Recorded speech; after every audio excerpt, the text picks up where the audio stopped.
Deep inside every man there is a hero or a knight in shining armor. More than anything, he wants to succeed in serving and protecting the woman he loves. When he feels trusted, he is able to tap into this noble part of himself. He becomes more caring.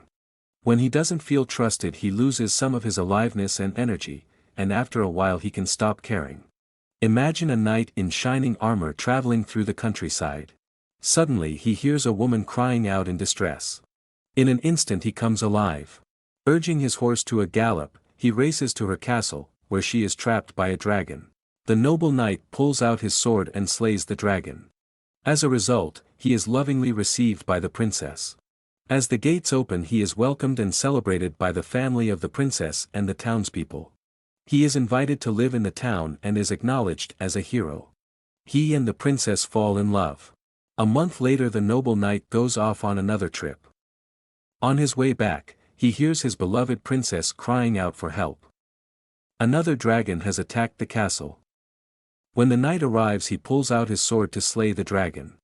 Before he swings, the princess cries out from the tower, "Don't use your sword, use this noose. It will work better." She throws him the noose and motions to him instructions about how to use it. He hesitantly follows her instructions.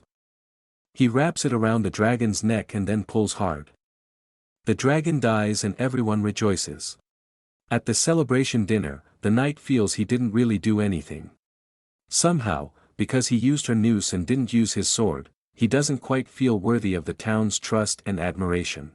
After the event he is slightly depressed and forgets to shine his armor. A month later, he goes on yet another trip. As he leaves with his sword, the princess reminds him to be careful and tells him to take the noose. On his way home, he sees yet another dragon attacking the castle. This time he rushes forward with his sword but hesitates, thinking maybe he should use the noose. In that moment of hesitation, the dragon breathes fire and burns his right arm.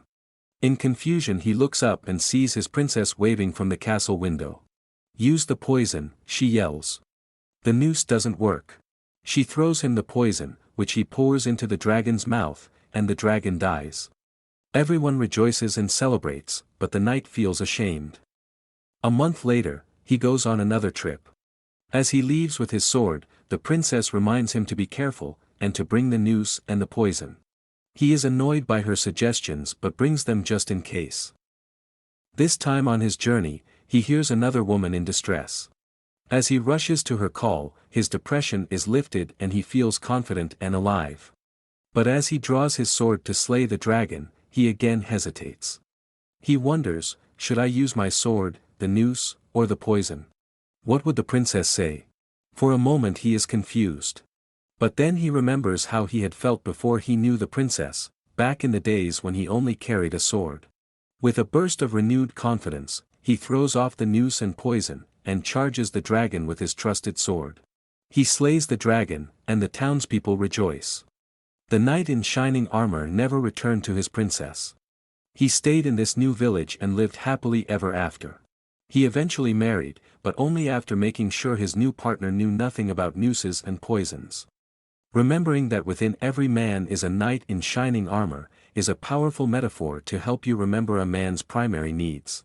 Although a man may appreciate caring and assistance sometimes, too much of it will lessen his confidence or turn him off.